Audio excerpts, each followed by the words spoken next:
Black Adam versus Jiren. Two insanely powerful villains, and two guys who are pretty confident that they can win any fight and beat anyone standing in their way. But what's going to happen when they fight against each other? Who's going to be coming out on top then? Let's find out. Teth Adam and his whole family were enslaved by the dictators in Kandak in ancient times, with nearly his whole family being brutally killed. Only his nephew Amon remained, and Amon was seen by the wizard Shazam as being worthy of heart and given the powers of Shazam. Amon decided to share these new powers with his uncle, but Amon wanted to use the powers for peace, while Adam wanted to use them for revenge. So Teth Adam ended up killing his nephew, taking the powers of Shazam for himself and taking over Kandak as its new ruler, Black Adam. Black Adam is, in a lot of ways, Shazam's equal and counterpart. But while Shazam gets his powers from Greek gods, Black Adam is powered up by the Egyptian gods. So the stamina of Shu, swiftness of Heru, strength of Amon, wisdom of Zahudi, power of Atone, and courage of Mahen. Now, Black Adam is obviously incredibly strong. He's helped to pull off planetary level feats a few times throughout comics, and him and Shazam should roughly scale to each other. But a lot of his more impressive stuff comes when he throws a punch. Let me tell you, Black Adam loves throwing a punch. It's said that his punches pack more power than the asteroid that wiped out the dinosaurs, so an extinction level event. And he's regularly been able to knock around Superman, Shazam, and really all members of the Marvel family, other villains like Ultraman, or when Black Adam really gets going, whole superhero teams. He's able to take them all on all by himself. He's just that ruthless. And Black Adam also has no problem with taking some serious punches too. Most attacks don't even faze him because he's just that tough. And Black Adam has no problem just pushing through anything that comes his way and overcoming it.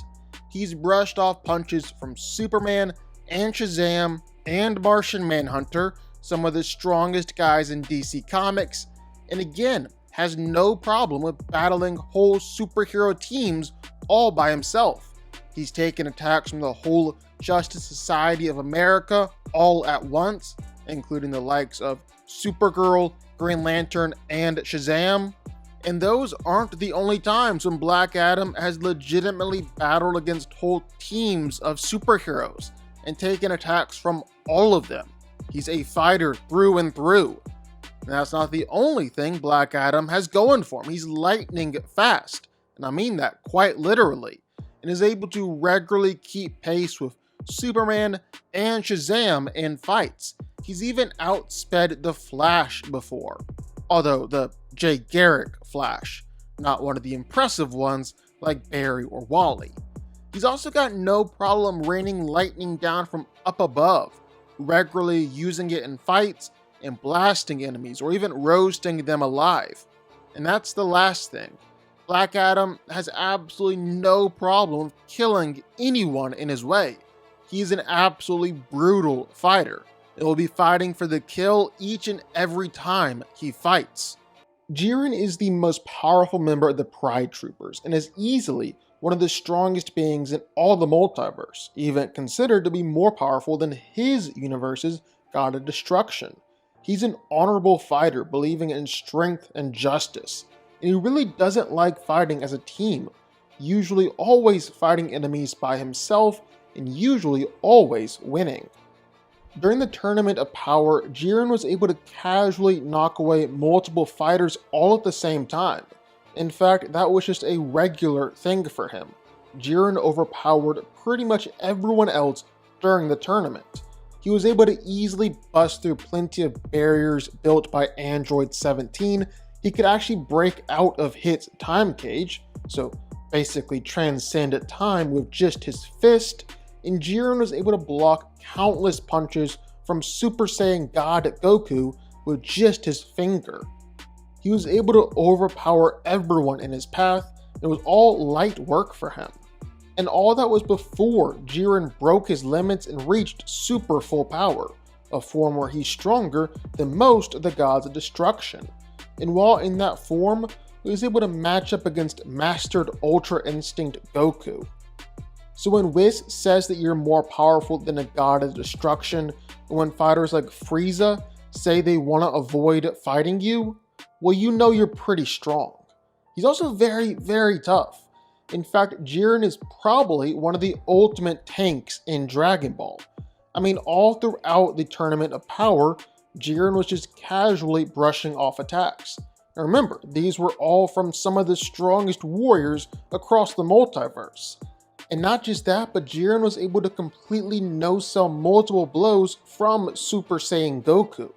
And Jiren really repeatedly did this throughout the tournament, taking attacks from Super Saiyan Blue Vegeta and not even being affected, or taking attacks from Hit and not even being affected. Not just that, but Jiren is able to take some Energy Blast just as easily. He took a Final Flash from Vegeta and acted like he didn't even feel it. Even when Goku hit Mastered Ultra Instinct, even though Jiren was definitely able to feel all those attacks, well, he still managed to take them and take them and take them and keep fighting back. His durability is absolutely off the charts. He's also very, very fast. Like, very fast. Now, we do know that quantifying speed with Dragon Ball characters, well, it can be a bit tricky, and that's putting it lightly. But it's pretty definitive by now that characters like Goku and Jiren are able to move much faster than the speed of light when it comes to a fight. Like, take a look at this. During the Tournament of Power, one of the Pride Troopers working under Jiren, Dispo, was stated to be faster than the speed of light in his base state.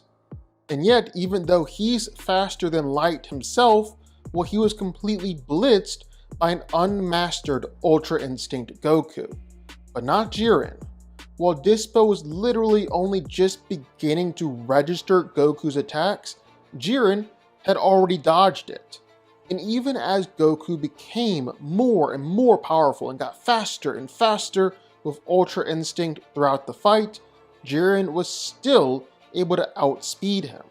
Of course, this all changed when Goku mastered Ultra Instinct and then began to be able to blitz Jiren.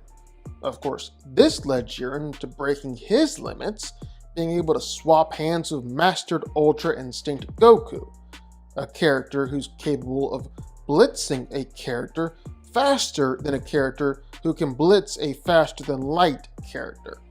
That's a lot of faster than light. And while this obviously isn't completely quantifiable, it does show that Jiren is very, very far beyond the speed of light in combat, which is very impressive. And like most all Dragon Ball characters, Jiren's also definitely known for his ki power. I mean, just for starters, it's been said that he surpasses most gods of destruction when it comes to power. And just to remind you, gods of destruction are capable of stuff like this, or this. They can even threaten to destroy entire universes. And Jiren is more powerful than that. Whis even says that his potential is immeasurable. Remember, all that more powerful than gods talk, that was all before Jiren broke his limits and unlocked his hidden power. But let's try and get something a little more definitive going. Well, just for starters, Dragon Ball characters have regularly been able to destroy planets and moons, and in fact, have been able to do this while they were all much, much weaker. Then, moving upwards, Super Saiyan God Goku was able to send out one Kamehameha and blast through dozens, maybe even hundreds, of Beerus's little spears. And each one of these blasts was implied to be able to casually destroy planets. And that was just Super Saiyan God. Goku was way, way, way more powerful during the tournament and his fight with Jiren. So, safe to say that Jiren is leagues and leagues more powerful than this, too. And yeah, like Jiren and Goku were able to shake the whole infinite world of Void with just their presence, without powering up or attacking. and they would get significantly more powerful than even this throughout the fight. Now, I'm not going to try and argue that Jiren actually has the power to straight up destroy the universe, but I will say that it looks like his energy powers definitely operate close to this realm, which is just crazy impressive. So, who wins? Well, let's break it down. Now, Black Adam versus Jiren is just such a cool idea for a fight, because both would be going all out and both would be supremely confident that they would be the one winning in the end. But I think there are a few reasons to believe that this fight might not be as close as it seems. Because realistically, Black Adam gets his best scaling when you're comparing him against Shazam and especially Superman. There's a fair argument to make that Black Adam and Superman are comparable. He's been able to easily take down weaker Kryptonians, he's trashed Shazam before, even an amped version of Shazam, and he's battled against Superman before, been able to more than hold his own. But it's not a direct one-to-one comparison. Superman tends to hold back against Black Adam in their fights, and for the most part, Superman at full power has been shown to be way stronger, tougher, and faster than Black Adam. Like, I'm not even gonna get into all of Superman's planetary to even universal feats that Black Adam doesn't really share. The only way that you can scale him that high is just by comparing him to Superman, and I don't think that's a fair comparison. Because again, Superman holds back and Black Adam isn't Superman. My point being, you need to be Superman level to match up against Jiren, and Black Adam isn't that. Because Jiren is strong enough to block countless punches from Super Saiyan God Goku with just his finger, a version of Goku who was threatened to destroy the universe with his punches. And all that was before Jiren broke his limits and reached super full power, becoming more powerful than gods of destruction. Now, maybe you want to say all that doesn't matter because Black Adam is such a tank and such a ferocious fighter. He can overcome a strength disadvantage because he fights like a man possessed. Heck, he's a certified team buster, and he's got magic on top of that. But problem is, Jiren is one of the ultimate tanks in Dragon Ball. He was able to completely no-sell multiple blows from Super Saiyan Goku, who actually should be able to throw around planet-level strikes like Black Adam. So Jiren really should be able to take his strikes just as easily. And Jiren really repeatedly did this throughout the tournament, taking attacks from Super Saiyan Blue Vegeta, not even being affected, or taking attacks from Hit and not even being affected. Even when Goku hit Mastered Ultra Instinct, even though Jiren was definitely able to feel all those attacks, well, he still managed to take them and take them and take them and keep fighting back. His durability is absolutely off the charts. And while Black Adam's got his lightning, well, Jiren's got his ki, and it's scaling way above being able to destroy planets and moons. Jiren is straight up threatening universes and shaking infinite nothingness with his power. So he's got Black Adam's lightning beat, that's for sure. Lastly is just speed. Black Adam doesn't have the speed feats to compete with Jiren. Not when Jiren is blitzing infinitely faster than light characters and moving way beyond the speed of light in a fight. Keeping pace with Superman and Shazam when they aren't explicitly moving that quick isn't gonna cut it. End of the day, if Black Adam was consistently a team buster level villain, well, he could make this a good fight. But realistically, he's not more powerful than Superman. He's only stronger than Shazam when Billy isn't going all out or sharing his powers, and so I don't think he stands much of a chance against one of the strongest guys in Dragon Ball. Jiren wins.